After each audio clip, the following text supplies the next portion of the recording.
C'est un enjeu nouveau pour moi, un vrai pari, un vrai défi. Je ne suis pas directeur, je suis directeur artistique. C'est tout l'enjeu et en même temps ça pose bien que ma responsabilité elle se situe à cet endroit-là alors qu'auparavant lorsque je dirigeais par exemple le Chaillot, le Théâtre National de la Danse, c'était la direction générale, pas seulement artistique. Et ça change énormément parce que là, je peux véritablement me reposer entièrement sur l'équipe du festival qui est formidable et vraiment c'est un grand bonheur de travailler avec eux et moi de me concentrer uniquement sur cette partie qui est finalement première et dernière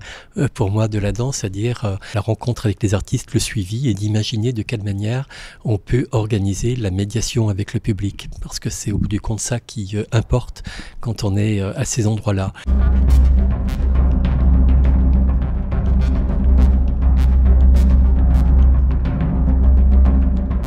C'est sous forme de festival, donc la temporalité est totalement différente de celle d'un théâtre qui tous les soirs lève le rideau. Donc c'est une autre manière de penser, essayer de créer des dynamiques, des rencontres qui s'organisent là aussi tout au long de l'année et aujourd'hui en est une des manifestations avec le lancement de programmes pédagogiques dans les écoles, mais c'est quand même du point de vue du spectacle des moments de rendez-vous quand même très concentrés. Également le fait que quand vous faites venir dans le cadre d'un festival une compagnie, c'est une représentation.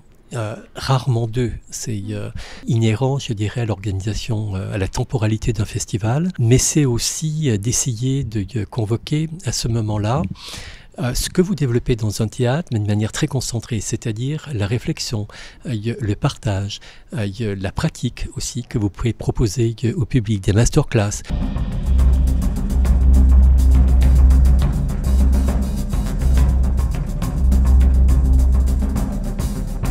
Parce qu'on est à Cannes, il y a une couleur évidemment très spécifique qui est celle de l'image. Et ça aussi, c'est un enjeu merveilleux que de tenter de créer de manière très tangible, très concrète, un lien avec cet événement nouveau qui va avoir lieu pour la première fois le 30 novembre, qui s'appelle Move in Cannes, que nous organisons avec le concours de Eric Oberdorf, et qui vise à récompenser parmi plus d'une centaine de candidats qui nous ont envoyé leur court-métrage, puisque ça doit être moins de 10 minutes, et le jury qui est présidé par Mathilde Amet, son travail sera de sélectionner parmi 18 films, 9 venus de partenaires à l'étranger qui nous ont envoyé leur coup de cœur et 9 qui auront été présélectionnés par ces panels composés d'étudiants des écoles de cinéma et du PNSD Rosella Hightower à Cannes.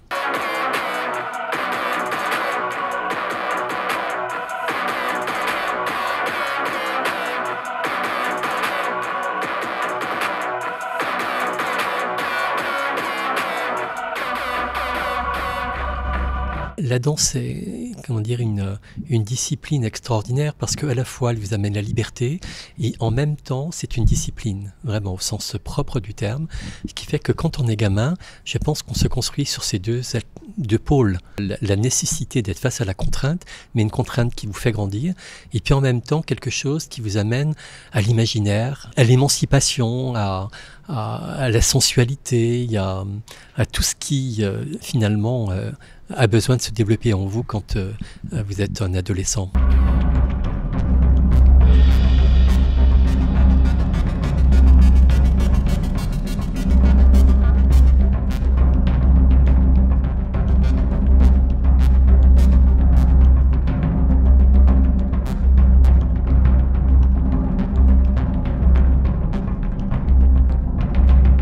Un peu plus de 27 spectacles, parce qu'il y a parfois plusieurs représentations, effectivement. Parmi les spectacles, je veux absolument mentionner la rencontre des grandes écoles françaises, toutes celles qui préparent au master, les écoles supérieures, qui vont se réunir en amont du festival, ou avec le concours du PNSD Rosella Hightower, mais aussi la scène 55. Pendant une semaine, ils vont échanger, partager leur expérience, leur répertoire, leurs cours, et puis participer à une grande performance au Salon des Ambassadeurs le jour de l'inauguration du festival. C'est un événement très complexe à organiser, parce qu'il y a plus de 70 élèves, plus leur encadrement. Et je pense que ça va être un moment formidable et qui, pour moi, permet de marquer aussi que ce festival s'inscrit sous le sceau de la jeunesse et des artistes de demain.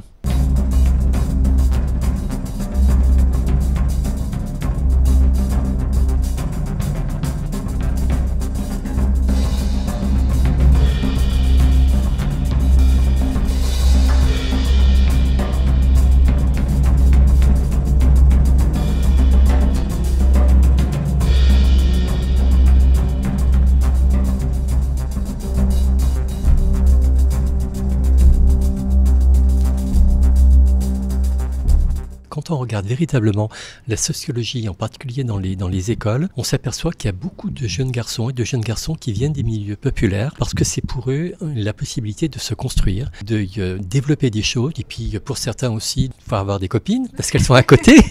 Quand j'ai découvert la danse, c'était dans la maison des jeunes et de la culture de mon quartier, dans la banlieue de Lyon, où en vérité je faisais du karaté, comme tous les petits garçons justement. Et puis un jour, il y avait la porte d'un studio ouvert, j'ai regardé, et puis j'étais, sans analyser les choses sur le moment, j'étais fasciné. Puis le professeur me dit, mais viens, essaye. Et à partir de ce moment-là, j'ai arrêté le karaté, je n'ai plus fait que de la danse. Et ça a été très très très vite pour que je devienne happé et que j'en fasse véritablement ma vie.